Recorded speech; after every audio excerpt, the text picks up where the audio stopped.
ওমর ইবনে খাত্তাব রাদিয়াল্লাহু তাআলা ইসলাম গ্রহণ করার আগে তার যে চেহারা ছিল, ইসলাম গ্রহণ করার পরে চেহারা একই ছিল না ভিন্ন ছিল? তো চক্ষু 4টা হয়ে গেছে, কান 6টা হয়ে গেছে, হাত 8টা হয়ে গেছে, পাও 10টা হয়ে গেছে, অবয়ব সবই ঠিক ছিল। ইসলাম গ্রহণ করার আগে যে চেহারা, ইসলাম গ্রহণ করার পরে একই চেহারা, এক হাত, একই পাও। কিন্তু ইসলাম গ্রহণ করার আগের ওমর, ইসলাম গ্রহণ করার পরের ওমর কি এক না ভিন্ন? কিসের ভিন্নতা?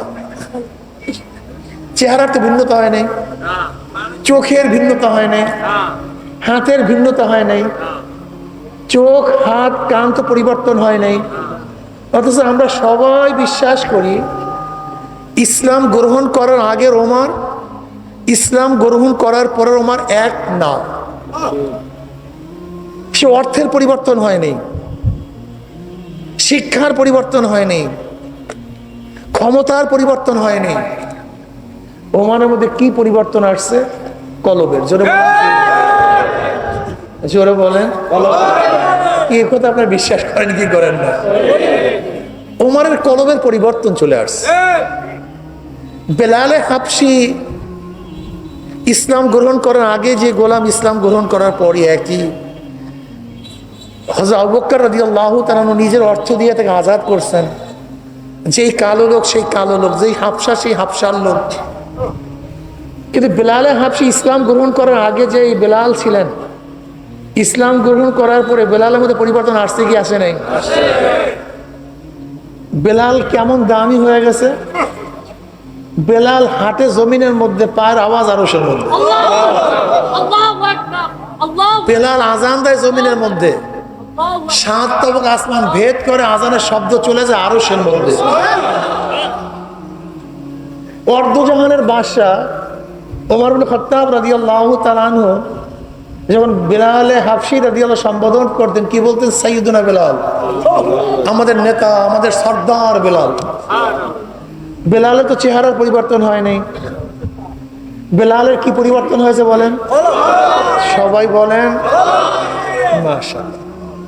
দাহিয়াতুল কলবি রাদিয়াল্লাহু তাআলা আনহু খুবই আকর্ষণীয় ব্যক্তি ছিলেন, সুঠাম দেহ বিশিষ্ট। দাহিয়াতুল কলবি রাদিয়াল্লাহু চেহারা এত মারাত্মক ছিল, এত আকর্ষণীয় ছিল, সবসময় রুমাল মাথায় দিয়ে, চেহারা ঘোমটা দিয়ে তারপর হাঁটতেন। কারণ তার চেহারা দেখলে মহিলারা ঠিক থাকতে পারতো না। যেমন ইউসুফ নবী আলাইহিস সালাতু ওয়াস সালামের চেহারা দেখলে মহিলারা ঠিক থাকতে পারতো না, ঠিক দাহিয়াতুল কলবি রাদিয়াল্লাহু তাআলার চেহারা দেখলেও মেয়েরা ঠিক থাকতে পারতো না, এত মারাত্মক আকর্ষণীয় চেহারা ছিল। অথচ তার অবস্থা কি ছিল?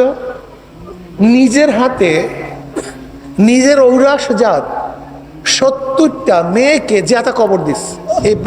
এই দাহিয়াতুল কলবি রাদিয়াল্লাহু তাআলা ভালো কাজ করছে না খারাপ কাজ করছে?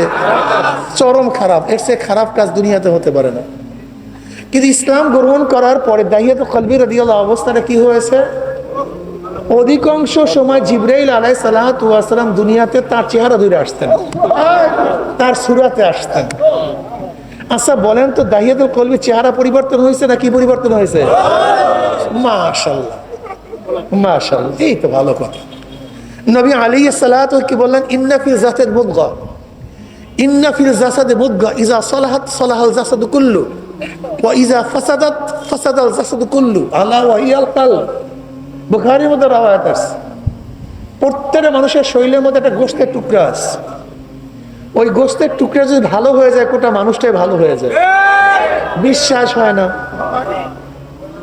কয়েক বন্ধু একই সাথে 4 দোকানে, একই সাথে একই জায়গায় কাজ করে, একই লেভেলের কাজ করে, একই বেতনে কাজ করে, ছোটবেলার থেকে একই সাথে আছে। কয় বন্ধু? 4 বন্ধু, 5 বন্ধু, 10 বন্ধু একই সাথে আছে। কিন্তু আজান হয়ে গেলে 2-4 জন বন্ধু সেখান থেকে নামাজে যায়, আর কিছু বন্ধু সেখানে আড্ডা মারে। কিসের পরিবর্তনের কারণে বলেন তো? মাশাআল্লাহ মাশাআল্লাহ। একই সাথে বড় হয়েছে, যমজ ভাই, একজনের দাড়ি কাটে আর একজনের দাড়ি কাটে না, কিসের পরিবর্তন হয়েছে?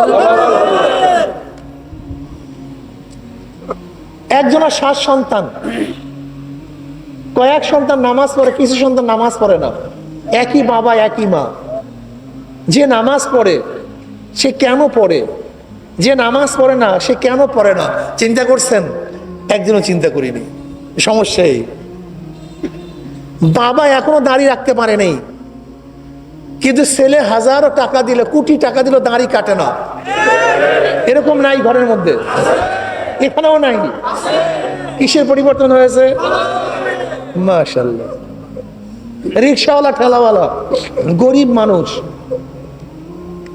সিএনজিওয়ালা, গাড়িওয়ালা, কোনো বড় লোক গাড়িতে চড়ার পরে মানিব্যাগ রেখে চলে গেছে, কিন্তু গরিব মানুষ খুঁজে গিয়ে তাকে টাকা ফেরত দিয়ে আসছে। অথচ হাজার হাজার কোটি টাকার মালিক, এরপরও চুরি ছাড়া বাঁচতে পারে না। কিসের পরিবর্তন? মাশাআল্লাহ, মাশাআল্লাহ। আগে বুঝতে হবে আমাদের সমস্যা কোন জায়গায়। আমরা সমস্যা বুঝি না, সমস্যা বুঝি না, এর জন্য ঔষধে কাজে লাগে না। আসলে মানুষের অবয়ব কিছু না, মানুষের হলো এই কলবটা হলো এই বোতলের মতো। এটা কিসের মতো ভাই? এই ধরেন এখানে কলব আছে, বোতলের মধ্যে যদি আমি অর্ধেক পানি দিই, অর্ধেক কি থাকবে? বাতাস থাকবে। 3 ভাগের 2 ভাগ যদি পানি দেই, 1 ভাগ। যদি গোটা বোতলটা পানি দিয়ে পুরাইয়া দেই, তাহলে বাতাস। তাই কলবটা কিসের মতো? যদি পানি মোটেও না থাকে, ওটাই বাতাস। এই কলবের মধ্যে যদি মাওলার মোহাব্বত না থাকে, গোটা কলবটা দুনিয়ার মোহাব্বতে ভরিয়া যাবে। যদি অর্ধেক মাওলার মোহাব্বত, অর্ধেক দুনিয়ার মোহাব্বত, 3 ভাগের 2 ভাগ মাওলার মোহাব্বত, 1 ভাগ দুনিয়ার মোহাব্বত, আর গোটা কলবের মধ্যে যদি মাওলার মোহাব্বত ঢুকায়া দেয়, যে তার দেখতা হো মাই তু হি তু হাই, তু হি তু হাই, তু হি তু, তখন তার অবস্থাটা কি? যেটাকে তাকায় শুধু মাওলা মাওলা মাওলা। বিশ্বাস হয় না? আপনাদের এই মাজলিসের মধ্যে এমন কিছু লোক আছে, আজান দিলি মনে হয় যেন পাগলের মতো, কখন আল্লাহকে সেজদা করে। আর একদল মানুষ আছে, কোনো ভ্রুক্ষেপ নাই, টেনশনও নাই, চিন্তাও নেই, একই মানুষ, একই জায়গায়, একই খানা খায়। পরিবর্তনটা কিসের? লা তা'মাল আবসার ওয়ালাকিন তা'মাল কুলুবুল্লাতী ফিস সুদূর। ওদের বাহ্যিক চক্ষু অন্ধ হয় নাই, ওদের সিনার মধ্যে যেই চক্ষু আছে সেই চক্ষুটা অন্ধ হয়ে গেছে। ঠিক না? এত সুন্দর ফুলের বাগান তুমি কেন দেখো না? এত সুন্দর বিল্ডিং তুমি কেন দেখো না? বিল্ডিং এর কোনো দোষ নাই, ফুলের বাগানের কোনো দোষ নাই, আসলে তোমার চক্ষু অন্ধ। এত সুন্দর আওয়াজ তুমি কেন শোনো না? আওয়াজের কোনো দোষ নাই, তোমার কান বহেরা। দুনিয়ার মধ্যে সর্বশ্রেষ্ঠ খানা তোমার সামনে হাজির, কিন্তু তুমি কেন স্বাদ পাও না? খানার কোনো দোষ নাই, তোমার জবান নষ্ট। বুঝাতে পারি আমার মাওলার এত কুদরত, এত কুদরত, সব জায়গায় আমার মাওলার কুদরত। हर गुल में तू है, रंग में तू है, वो में तू, हर जा तू, जिधर देखता हो माई तू ही तू है, तू ही तू है, तू ही तू। সূর্য দুনিয়ার চেয়ে 13 লক্ষ গুণ বড়। কয় লক্ষ? 9 কোটি 30 লক্ষ মাইল উঁচায়। 13 লক্ষ গুণ বিশাল সূর্য 9 কোটি 30 লক্ষ মাইল উঁচায় কে ফিটিং করছে? কিভাবে ফিটিং করছে? এত বড় সূর্যকে কিভাবে ঘুরায়, কিভাবে চালায়? এর মেশিন কোথায়? পেট্রোল কোথায়? ডিজেল কোথায়? ইঞ্জিন কোথায়? মেরামত কে করে? একদিনও চিন্তা করি নাই। আল্লাহুল্লাযী রাফা'আস সামাওয়াতি বিগাইরি আমাদিন তারাউনাহা। এত বড় আসমানকে আমার মাওলা বিনা খুঁটিতে কিভাবে উঁচা করিয়া ফেলাইছেন, একদিনও চিন্তা করি না। এই বাতাসকে কে চালায়? গরমের দিনে দক্ষিণ থেকে উত্তরে কে নেয়, আবার শীতের দিনে উত্তর থেকে দক্ষিণে কি নেয়? এই সাগরের মধ্যে জোয়ারকে সৃষ্টি করে আল্লাহ, আবার এই পানিকে ভাটা লাগাইয়া কে দূরে নিয়ে যায়? বর্ষার সময় সব জায়গায় পানি, আবার শীতের সময় দেখা যায় পানি নাই। কোথার থেকে পানি আসছে, কোথায় চলে গেছে, কে করতেছে, কিভাবে করতেছে? আসলে সবই আমাদের সামনে, সবই আমার সামনে, আমি কেন দেখি না? আমার চক্ষু অন্ধ। আমার মাওলার এত কুদরত, আমি কেন দেখি না? আমার কলবের চক্ষু অন্ধ হয়ে গেছে।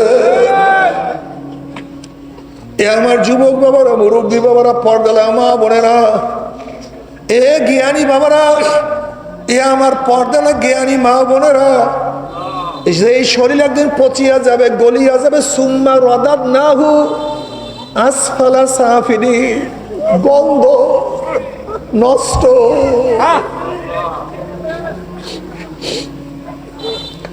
ওমর বিন আব্দুল আজিজ রহমাতুল্লাহ আলাইহি ফরমান, এ গোটা দুনিয়ার মানুষ, তুমি যাকে যত মহাব্বত করো, মৃত্যুর 3 দিন পরে তার দিকে তাকাইতে পারবা না।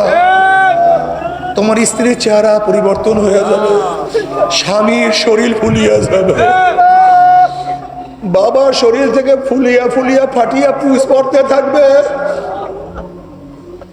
মার শরীরের মধ্যে গন্ধ।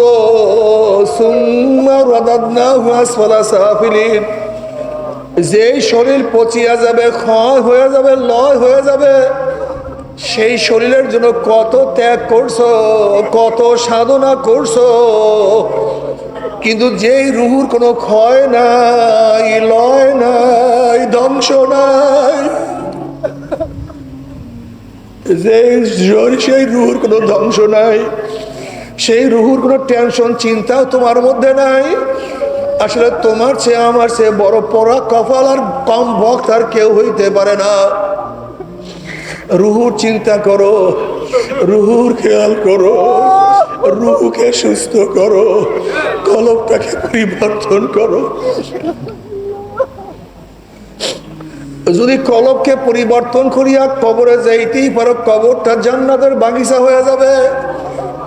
কলব পরিবর্তন করিয়া কিয়ামতের ময়দানে উঠতে পারলে আমার মাওলা আরো সে নিচে জায়গা করিয়া দিবে। কলবটাকে ঠিক করিয়া কিয়ামতের ময়দানে উঠতে পারলে আমল নামার ডাইন হাতে পড়িয়া যাবে। فأما من أوتي كتابه بيمينه فيقول هاؤم اقرءوا كتابيه إني ظننت أني ملاق حسابيه فهو في عيشة راضية في جنة عالية قطوفها دانية كلوا واشربوا هنيئا بما أسلفتم في الأيام الخالية। আমল নামার ডাইন হাতে পড়িয়া যাবে, চেহারা উজ্জ্বল হয়ে যাবে। ইয়াউমা লা ইউখজিল্লাহু নাবিয়্যা ওয়াল্লাযীনা আমানু মা নূরুহুম ইয়াসআ বাইনা আইদিহিম ওয়া বিআইমানিহিম। পুসরাত পাড়ি দিয়ে আমার মাওলার জান্নাতে চলে যাবে। আল্লাহ কবুল করিয়া নাও, আমিন। আর কলবকে যদি পরিষ্কার না করিয়া কিয়ামতের ময়দানে উঠো, وأما من أوتي كتابه بشماله فيقول يا ليتني لم أوت كتابيه ولم أدر ما حسابيه يا ليتها كانت القاضية ما أغنى عني ماليه هلك عني سلطانيه خذوه فغلوه ثم الجحيم صلوه ثم في سلسلة ذرعها 70 ذراعا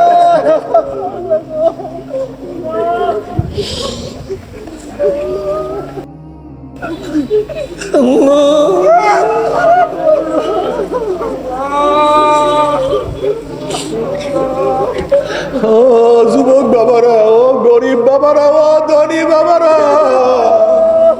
ও শিক্ষিত মূর্খ বাবারা, ও আমার পর্দালা মা বোনেরা, আল্লাহ না করুক আমল নামাতে বাম হাতে পড়িয়া যা।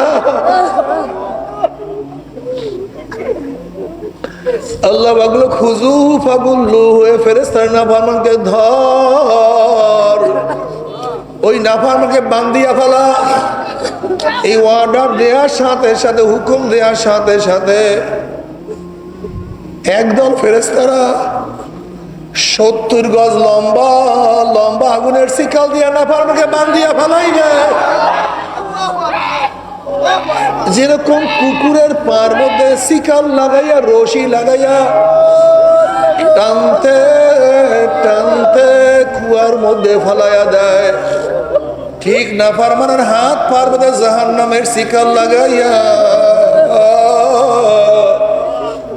কত বাবা দেখবে ছেলেকে টানিয়া নিয়ে যায়, কত ছেলে দেখবে বাবাকে টানিয়া নিয়ে যায়, কত মা দেখবে মেয়েকে নিয়ে যায়, কত মেয়ে দেখবে মাকে নিয়ে যায়, কত ভাই দেখবে ভাইকে নিয়ে যায়, কত মালিক দেখবে গোলামকে নিয়ে যায়, কত গোলাম দেখবে মালিককে নিয়ে যায়, কত পীর দেখবে মুরিদকে নিয়ে যায়, কত মুরিদ দেখবে পীরকে নিয়ে যায়।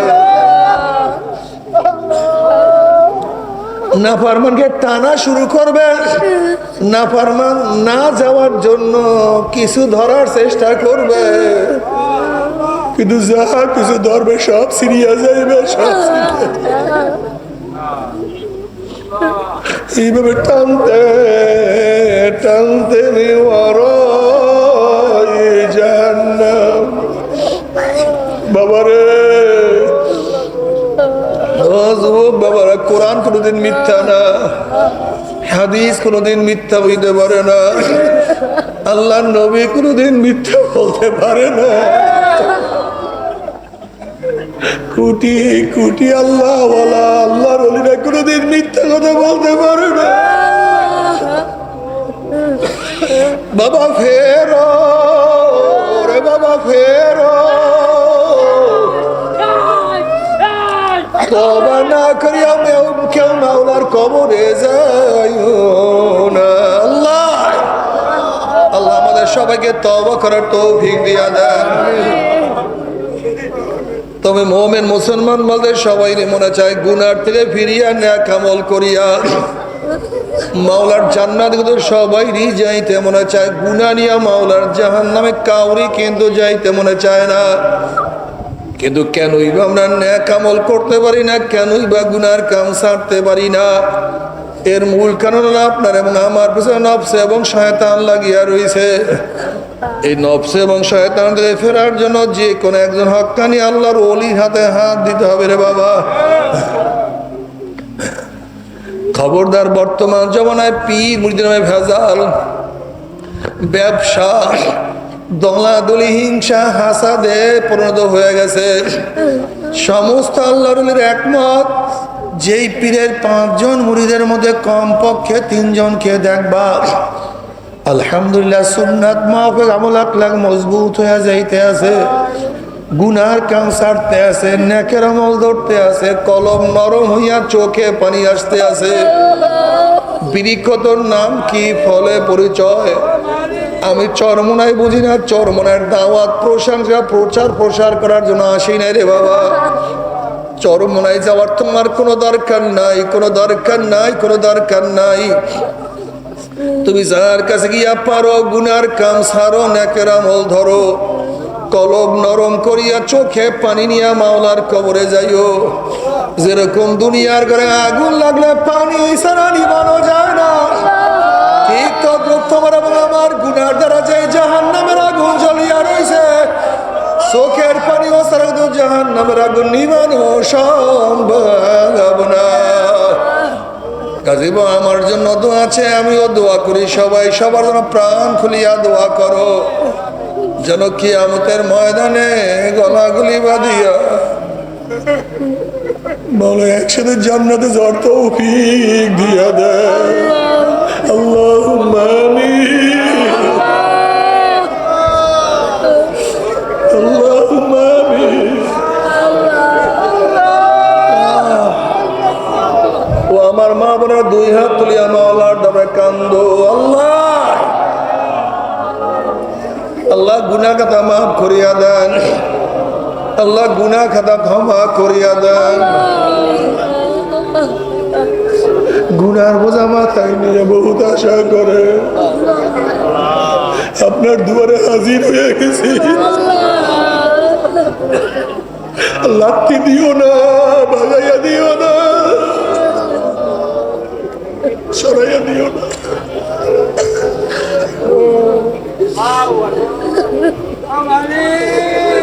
আল্লাহ, আমরা যতই গুনাহ করি না কেন, আমাদের গুনার সীমা আছে, সংখ্যা আছে। আপনার রহমতে কোনো সীমাও নাই, সংখ্যাও নাই। আমাদের গুনার দিকে না তাকাই, আপনার রহমতের দিকে তাকাইয়া আপনি আমাদের জিন্দেগির সমস্ত গুনাহ কথা মাফ করে দেন। আল্লাহ, আমার যুবক বাবাদেরকে কবুল করিয়া না, আমার মুরব্বী বাবাদেরকে কবুল করিয়া না, আমার মা বোন কবুল করিয়া না। আল্লাহ, আমরা যারা হাত তুললাম জানি না কার মা নাই, বাবা নেই, স্ত্রী নাই, সন্তান নাই, দাদা নাই, দাদু নাই, নানা নাই, নানা নাই। আল্লাহ, যত মোমেন মোমেনাত মুজাহিদরা কবরে শুয়ে সবার কবরে আযাবকে মাফ করে দেন। খাস করে আমাদের শায়েখ মুর্শিদের কবরকে জান্নাতের বাগিচা বানায়া দেন। রব্বির হামহুমা কামা রব্বায়ানি সগীরা।